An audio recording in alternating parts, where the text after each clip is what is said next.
Bismillahirrahmanirrahim. Alhamdulillahi nahmaduhu wa nasta'inuhu wa nastaghfiruh wa na'udzu billahi min syururi anfusina wa min sayyiati a'malina. May yahdihillahu fala mudhillalah wa may yudlil fala hadiyalah. Wa asyhadu an la ilaha illallah wahdahu la syarikalah wa asyhadu anna Muhammadan 'abduhu wa rasuluhu sallallahu alaihi wa ala alihi wa ashabihi ajma'in, amma ba'da. Kita masuk ke pembahasan berikutnya dari pembahasan Akhta'ul Musallin, bab Al-Qiyam di halaman 15. Babul Qiyam. Was sunnah fil qiyam, yang sunnah tatkala berdiri untuk sholat, ketika tegak untuk berdiri, ayyakifal musalli mustaqbilan lil qiblati. Orang yang sholat tersebut berdiri mustaqbilan lil qiblah, menghadap kiblat. Berdiri menghadap kiblat ini hukumnya rukun. Hukumnya rukun. Tidak sah sholat seseorang kalau dia tidak menghadap ke arah kiblat. Dinyatakan oleh Imam An-Nawawi di halaman 14 itu ya, di ta'liq nomor 3. Kata Imam An-Nawawi, fal qiyam fil faraidi fardun bil ijma'. Berdiri pada salat wajib hukumnya fardun, wajib dengan kesepakatan para ulama. La tasihus salatu minal qadiri alaihi illa bihi. Tidak sah salat orang yang mampu untuk berdiri melainkan dengan cara berdiri. Kata Imam An-Nawawi, kesepakatan para ulama, salat seseorang yang dia mampu untuk berdiri pada salat wajib maka tidak akan sah melainkan dengan cara berdiri. Kecuali kalau dia ada uzur, tidak bisa tegak, tidak bisa berdiri, maka boleh berbaring atau boleh duduk kemudian berbaring. Di sini disebutkan mufarrijan qadamaihi tafrijan munasiban li'ardihi, dalam keadaan merenggangkan kedua kakinya. Mufarrijan, sambil merenggangkan kedua kakinya. Tafrijan munasiban, dengan perenggangan yang sesuai lah, yang cocok, yang normal. Li'ardihi, untuk lebar badannya dia. Maknanya ya ikhwan, ini kaki, badannya antum ya, ini badan, anggaplah badan anak ini tadi, ini kaki yang normal. Lebarkan kaki tadi sesuai dengan postur badan, jangan terlalu dirapatkan seperti ini, jangan pula direnggangkan. Jadi normalkan dengan postur badan. Kemudian wa antakuna asabi'u qadamaihi ila jihatil kiblah, dan hendaknya jari jemari kakinya tadi mengarah ke arah kiblat. Jari jemari mengarah ke arah kiblat, bukan dengan cara seperti ini, bukan juga dengan cara seperti ini.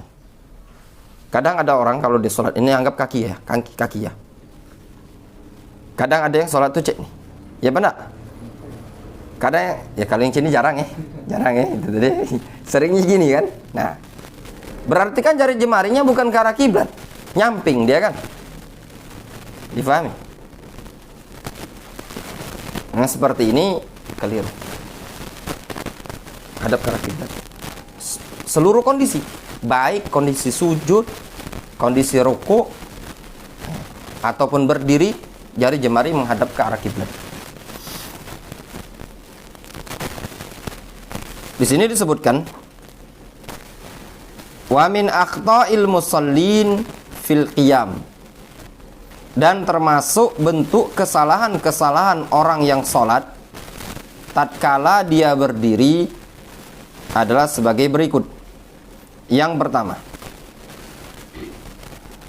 laskul qadamain halal qiyam, nempelkan kedua kaki ketika berdiri.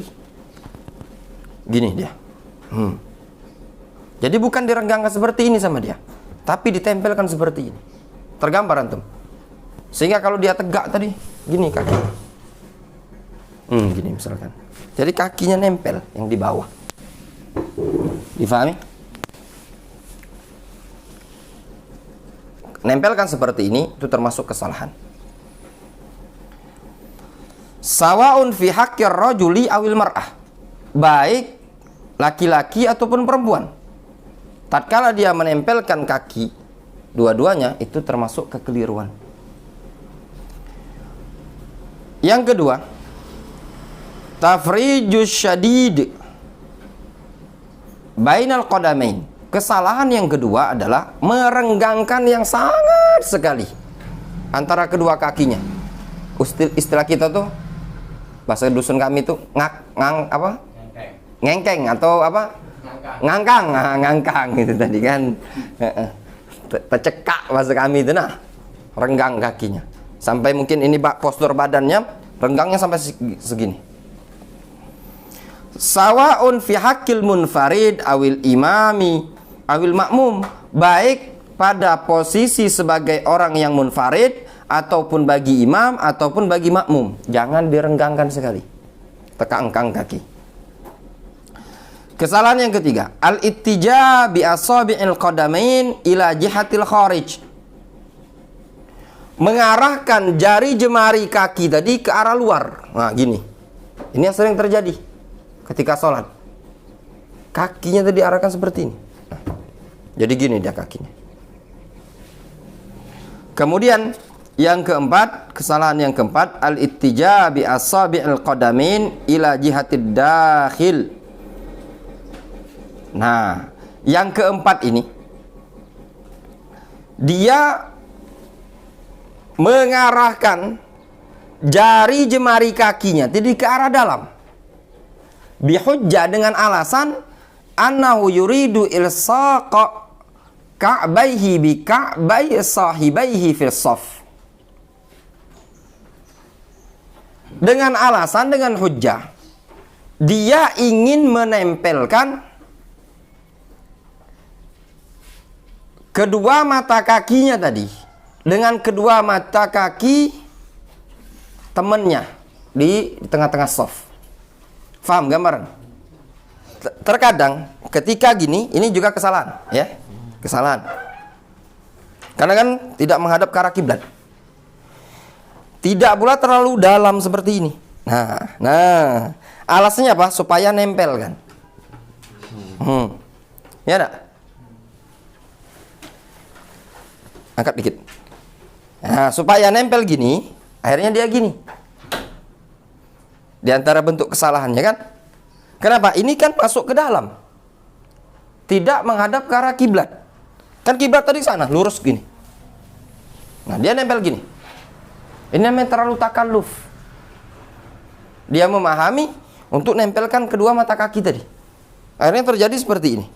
Itu termasuk kesalahan dan takalluf dalam sholat. Difahami? Ya. Difahami ya bentuk kesalahan tadi. Yang kelima, tarku furujatin fis shaf. Termasuk kesalahan dalam sholat ini tadi pada poin berdiri adalah tarku furujat, meninggalkan celah di barisan sholat tadi. Ada jarak gitu loh. Jadi dari kaki ke kaki ada jarak. Ini kesalahan sebenarnya yang terjadi di kalangan kaum muslimin, ya enggak? Kalau ketika di masa-masa pandemi ini mungkin itu masih udzur. Namun kalau di luar pandemi, kadang masjid kaum muslimin, masyarakat masih banyak yang renggang, dan ini termasuk kesalahan. Auja'lu masafatin bainal ma'mumin, atau membuat jarak antara makmum. Ini juga termasuk kesalahan. Dan itu biasa. Jangan dekat-dekat, wih panas. Kapan didekati? Geser dia, dekati geser. Nah, yang seperti ini tadi kesalahan. Ya. Dalam sholat berjamaah ketika berdiri hendaknya betul-betul dirapatkan. Wallahu ta'ala a'lam bishawab. Naktafi bihadzal qadar.